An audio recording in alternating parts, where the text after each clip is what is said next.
Hello दोस्तों, कैसे हैं आप सब। उम्मीद करता हूं आप बहुत ही अच्छे होंगे। और आज के दिन हम लोग देखने वाले हैं अल्कोहल। दुनिया में, इंडिया में अल्कोहल की बिक्री हर दिन आप देखते हैं। जिन स्टेट्स में ये अलाउड है उन स्टेट्स में आपने देखा होगा देसी ठेका, है ना, फॉरेन लिकर। तो ये जो लिकर है या जो अल्कोहल जिसको हम कहते हैं, बुरा है अच्छा है, थोड़ा जानते हैं ये बनता कैसे है। ठीक है, तो सबसे पहली बात ये है कि एक ऑर्गेनिज्म है यीस्ट।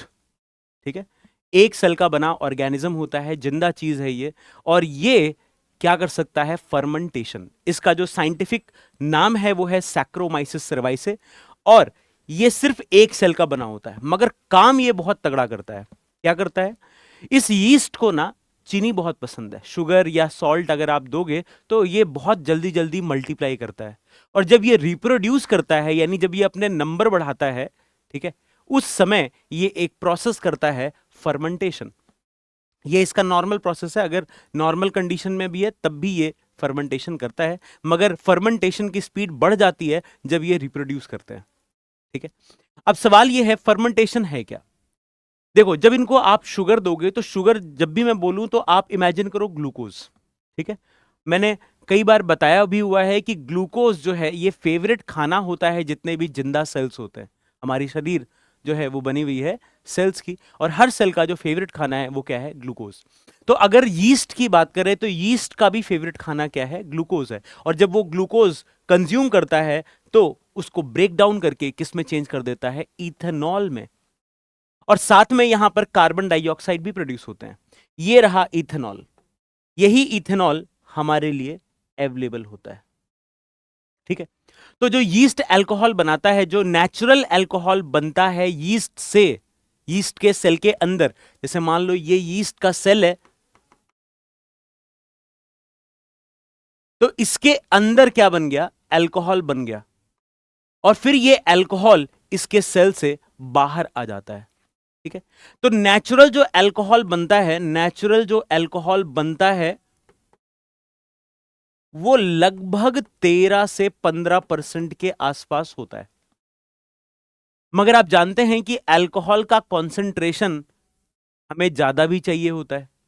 कभी कभी तो एब्सोल्यूट अल्कोहल यानी पूरा का पूरा प्योर अल्कोहल चाहिए। तो कैसे करें? एक दूसरा प्रोसेस होता है डिस्टिलेशन। डिस्टिलेशन प्रक्रिया से हम दो लिक्विड्स को एक दूसरे से सेपरेट कर सकते हैं। तो आइए जानते हैं डिस्टिलेशन क्या होता है। जब दो लिक्विड्स मिक्स हों, जैसे मान लो अल्कोहल और वाटर जो है मिक्स है, अब पानी का बॉइलिंग पॉइंट यानी लिक्विड से भाप बनने का जो टेम्परेचर है वो है 100 डिग्री सेल्सियस। जबकि अल्कोहल का जो बॉइलिंग पॉइंट है यानी लिक्विड से भाप बनने का जो टेम्परेचर है वो लगभग 78.37 डिग्री सेल्सियस होता है। यानी पानी ज्यादा टेम्परेचर पर भाप बनेगा और अल्कोहल कम टेम्परेचर पर भाप बनेगा। तो जब दो ऐसे लिक्विड्स जिनका बॉइलिंग पॉइंट अलग अलग है, इन दोनों लिक्विड्स को हम लोग सेपरेट कर सकते हैं। ठीक है, तो इसी प्रोसेस को हम कहते हैं डिस्टिलेशन। तो सबसे पहले आपको क्या करना होता है? जो मिक्सचर है उसको आप पहले क्या करेंगे? गर्म करेंगे, हीट करेंगे। और हीट करने के बाद जो जल्दी भाप बनेगा, जैसे अल्कोहल पहले भाप बनेगा, तो उस भाप को फिर हमें ठंडा करना पड़ेगा। ठंडा करने को हम क्या कहते हैं? कंडेंस करना।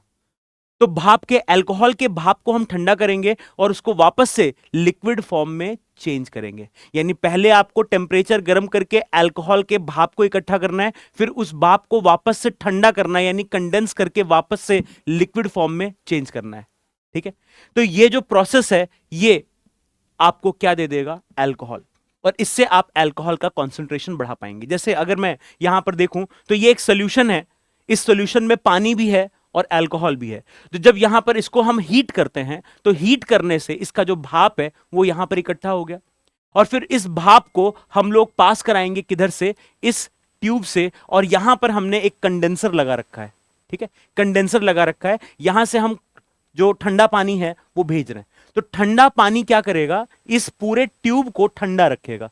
तो जैसे ही अल्कोहल का भाप इस वाले एरिया से क्रॉस करेगा वो धीरे धीरे भाप से लिक्विड बनने लगेगा, और वो लिक्विड के जो ड्रॉप्स होंगे वो यहां पर हम लोग कंटेनर में क्या कर लेंगे, इकट्ठा कर लेंगे। ठीक है, तो इस तरह से हम दो लिक्विड्स को सेपरेट कर सकते हैं जिनका बॉइलिंग पॉइंट क्या होता है, अलग अलग होता है। अच्छा, यहां पर जो स्टेप्स मैंने आपको बताया वो यहां पर लिख दिए हैं। हीटिंग और वेपराइजेशन, सबसे पहले गर्म करेंगे, उसके बाद फिर ठंडा करके जो अल्कोहल का जो भाप है उसको ठंडा करके वापस से लिक्विड फॉर्म में चेंज करेंगे, दैट इज कंडेंसेशन, और फिर उसको फाइनली क्या कर लेंगे, कलेक्ट कर लेंगे। डिस्टिलेशन अलग अलग तरह का होता है। जब दो लिक्विड्स का बॉइलिंग पॉइंट बहुत ज्यादा ही डिफरेंट है ना, तो वहां पर आप सिंपल डिस्टिलेशन कर सकते हैं। ठीक है, दो ऐसे लिक्विड्स जिनका बॉइलिंग पॉइंट बिल्कुल ही अलग है, ठीक है, तो वहां पर आप सिंपल डिस्टिलेशन कर सकते हैं। फ्रैक्शनल डिस्टिलेशन तब करते हैं जब दो लिक्विड का बॉइलिंग पॉइंट बिल्कुल आसपास हो, जैसे मान लेते हैं एक का 80 डिग्री सेल्सियस, एक का 85 डिग्री सेल्सियस। ठीक है, स्टीम डिस्टिलेशन ये उन लिक्विड्स के लिए किया जाता है जिनका बॉइलिंग पॉइंट बहुत ही कम है ना, तो वहां पर आपको स्टीम से सिर्फ ज्यादा गर्म नहीं करना है, सिर्फ स्टीम की मदद से आपको उसको क्या करना है, गर्म करना है, और इससे आप भाप बना दोगे उस लो बॉइलिंग पॉइंट वाले लिक्विड को। इसके अलावा वैक्यूम लिक्विड डिस्टिलेशन होता है। वैक्यूम डिस्टिलेशन में ये उन लिक्विड्स के लिए होता है जिनका बॉइलिंग पॉइंट बहुत ज्यादा, तो कम बॉइलिंग पॉइंट वाले लिक्विड को अलग करना है, स्टीम डिस्टिलेशन कर दीजिए। ज्यादा बॉइलिंग पॉइंट वाले लिक्विड को अलग करना है, सेपरेट करना है, तो वैक्यूम डिस्टिलेशन कर दीजिए। ठीक है, और अगर दो लिक्विड्स के बॉइलिंग पॉइंट का जो डिफरेंस है वो ज्यादा है तो आप सिंपल डिस्टिलेशन कर सकते हैं, और अगर दो लिक्विड्स का बॉइलिंग पॉइंट आसपास है तो उसको आप फ्रैक्शनल डिस्टिलेशन से सेपरेट कर सकते हैं।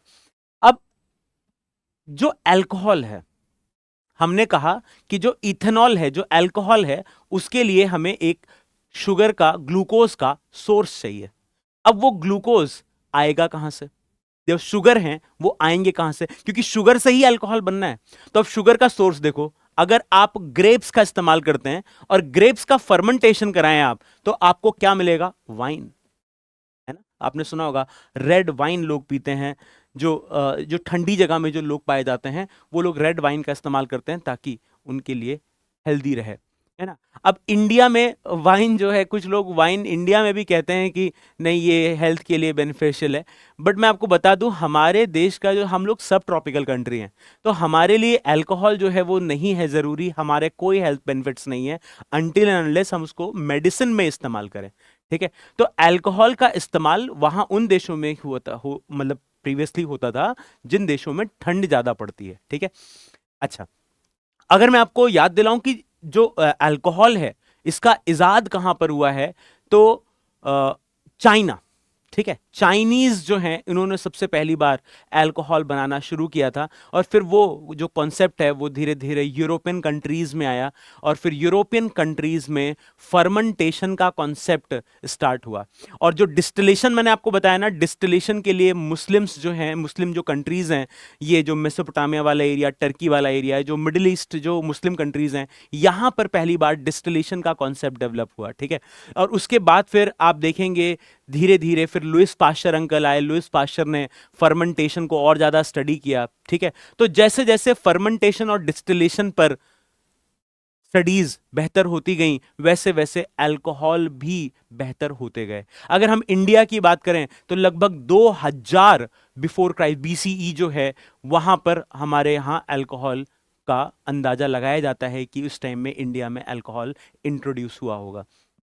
ठीक है, तो अगर हम लोग बार्ले का इस्तेमाल करें, आप सभी ने बार्ले कभी ना कभी देखा होगा, तो बार्ले का अगर फर्मेंटेशन कराते हैं तो क्या बनता है, बियर बनता है। ठीक है, इसके अलावा अगर हम लोग बार्ले का फर्मेंटेशन कराएं और फर्मेंटेशन के बाद उसका डिस्टिलेशन कराएं, फर्मेंटेशन से कितना बनेगा, 13 से 14% या 15% अल्कोहल बनेगा।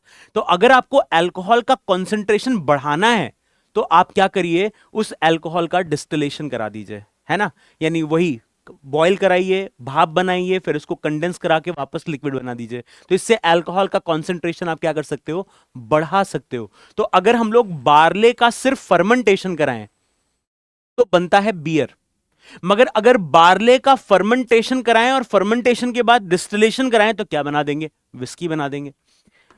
अगर यहां पर जुनिपर बेरीज का इस्तेमाल करें और इनका फर्मेंटेशन कराएं और डिस्टिलेशन कराएं तो आपको क्या मिल जाएगा, जिन मिल जाएगा। अगर हम आलू या फिर कॉर्न का फर्मेंटेशन करा के डिस्टिलेशन कराएं तो वोडका बन जाएगा। अगर हम शुगर केन का फर्मेंटेशन और डिस्टिलेशन कराएं तो रम बन जाएगा। अगर ब्लू अगेवे और फर्मेंटेशन और डिस्टिलेशन कराएं तो मिल जाएगा टकीला। अगर एप्पल का फर्मेंटेशन करा के डिस्टिलेशन कराएं तो साइडर मिल जाएगा। ये आप इस्तेमाल भी करते हैं, एप्पल साइडर जो है वो कई लोग इस्तेमाल करते हैं, बहुत ही अच्छा होता है हेल्थ के लिए। साइडर जो है वो देखिए, स्पेशली जो फर्मेंटेड फूड्स होते हैं वो बहुत ही अच्छे माने जाते हैं हमारे गट के लिए। ठीक है, हमारा जो गट है उसके लिए फर्मेंटेड फूड्स बहुत ही अच्छे माने जाते हैं। जो जैसे जापान जैसे जो कंट्रीज हैं जहाँ पर जो नॉर्मल एवरेज ह्यूमन होता है उसका एज आप देखो ज़्यादा होती है उनकी, तो वो क्यों क्योंकि उनके खाने में फर्मेंटेड फूड बहुत ज़्यादा इस्तेमाल किया जाता है। फर्मेंटेड फिश, फर्मेंटेड शुगर के, ये आपका जो बैम्बू होता है, शुगर केन होता है, ये मतलब फर्मेंटेड फॉर्म में बहुत ज़्यादा खाना खाते हैं। ठीक है, तो ये बहुत ही अच्छा होता है हमारे गट हेल्थ के लिए और ओवरऑल हेल्थ के लिए। ठीक है, आज के लिए इतना ही, मिलते हैं नेक्स्ट वीडियो में।